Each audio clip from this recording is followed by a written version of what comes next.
I, Dwight D. Eisenhower, do solemnly swear that I will faithfully execute the office of President of the United States and will, to the best of my ability, preserve, protect, and defend the Constitution of the United States. So help me God. Congratulations.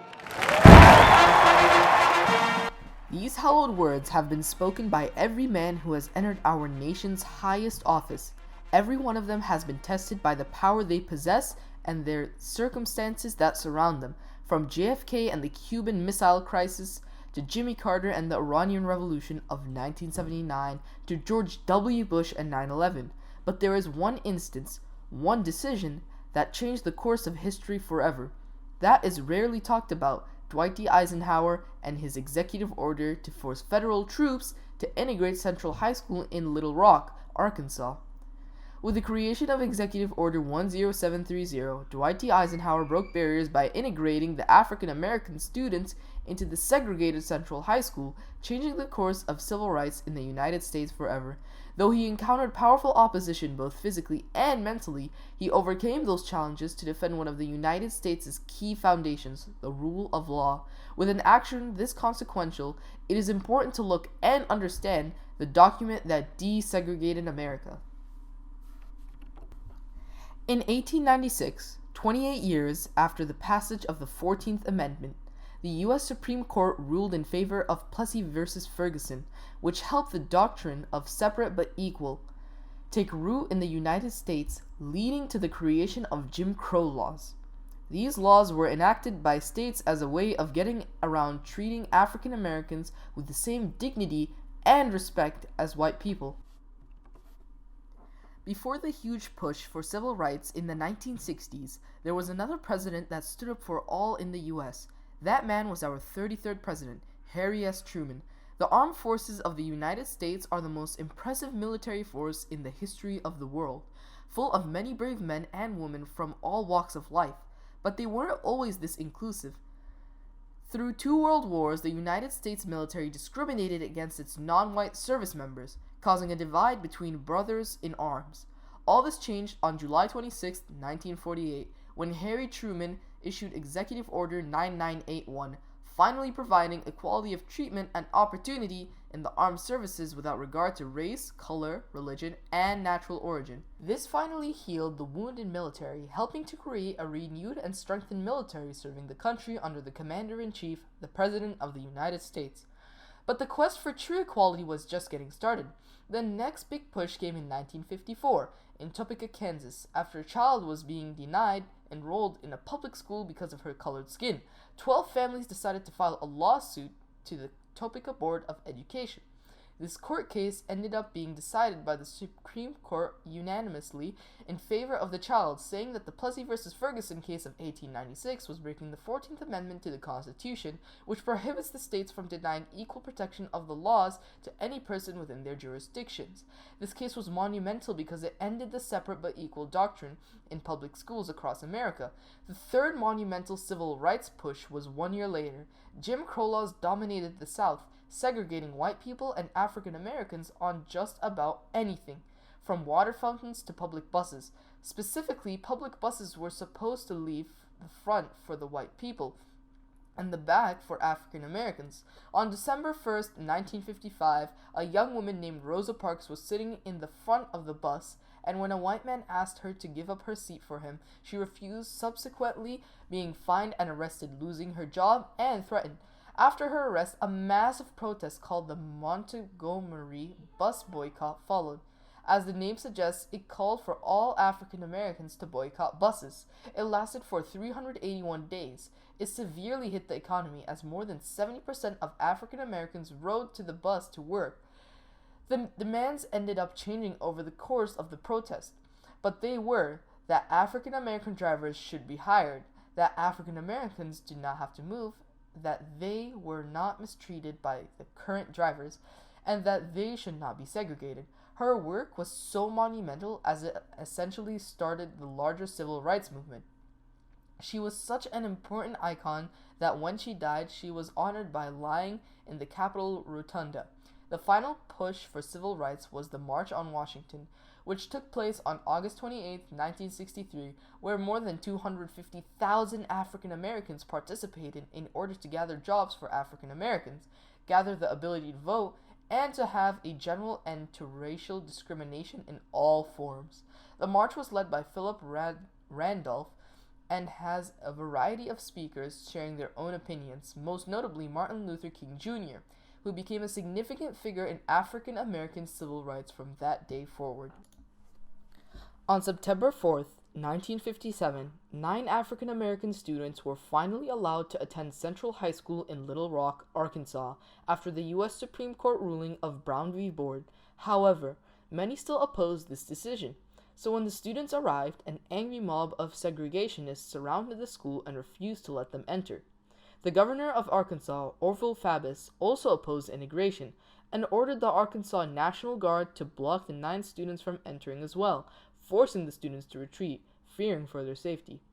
Governor Faubus defended his actions by saying that the National Guard was there to keep law and order. Soon after, the school system was ordered to integrate by a federal judge, which Governor Faubus ignored. At this point, the President of the United States, Dwight D. Eisenhower, had learned about the situation and was hesitant to step in. He knew that the federal government getting involved in a state's issue would infuriate many people in the South, as it looked like they were infringing on states' rights, but he understood that the state should follow the rule of law. He hoped for a peaceful resolution to the conflict without the intervention of federal government.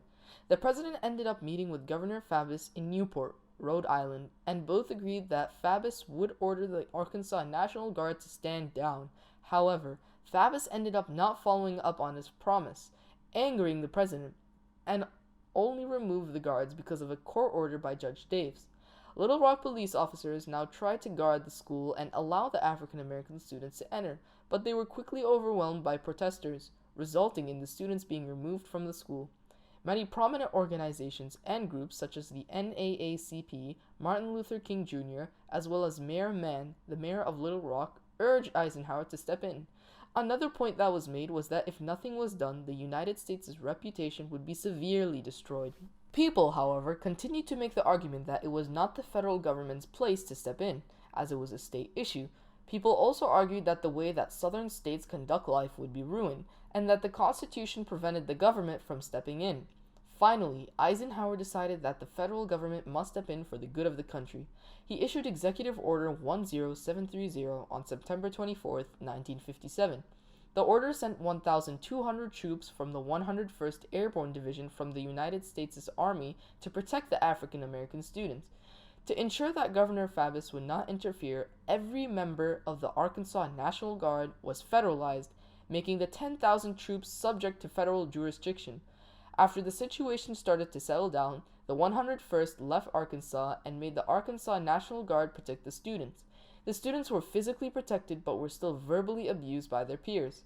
In spite of this, the students were steadfast, with the first African American student, Ernest Green, graduating from Central High School on May 27, 1958. In 1957, the House of Representatives passed the initial version of what would become the Civil Rights Act movement. There are many reasons to why this occurred. It was propelled by advocacy groups like the National Association for the Advancement of Colored People, as well as the Dwight D. Eisenhower administration. This act stated that all people have the right to vote. This act was encouraged greatly. The House passed it by 286 votes to 126 majority going for the act. The Civil Rights Act of 1957 was finally signed on September 9, 1957 by President Eisenhower. After Eisenhower left office in 1961, actions to further civil rights continued by later presidents. In 1961, President Kennedy used the military to protect the freedom fighters from the KKK bombings, used the federalized Mississippi National Guard and 20,000 Army service members in 1962 to protect University of Mississippi student James Meredith, the first ever African American to go to that school. In 1963, when Birmingham civil rights protesters were attacked, Kennedy defended civil rights in a speech to the nation. He also shared a close relationship with many civil rights leaders, earning the respect and admiration of them, including Martin Luther King Jr. After the assassination of President Kennedy in November of 1963, President Johnson ascended to the presidency and continued JFK's legacy, passing many civil rights laws. President Johnson passed the Civil Rights Act of 1964 and in 1965 passed the Voting Rights Act, immensely helping African Americans. One of President George H.W. Bush's biggest accomplishments was signing into law the Americans with Disabilities Act in 1990, considering it to be a civil rights issue. President Clinton signed the Motor Voter Bill, which helped citizens who were applying for disability, unemployment, welfare, or social security benefits, or renewing their driver's license, thus boosting the vote of elderly and disadvantaged Americans. President Obama signed into law the Lilly Ledbetter Fair Pay Act in 2009, helping financially discriminated women in the workforce by giving them more time to file a claim to be compensated. He also signed an executive order in 2012 stopping the deportation of Dreamers and allowing them to apply for work permits. On March 28, 1969, at the age of 78, Dwight D. Eisenhower died of heart failure at the Walter Reed Army Medical Center in Washington, D.C., and so began a long and extensive tribute to him for his years of service to the nation as a 5-star general and as President of the United States. However, the most important act he issued as president was Executive Order 10730, integrating Central High School and altering the course of civil rights in America forever. His courage to make that hard decision bettered the lives of so many Americans and created a strong reunion that still stands today.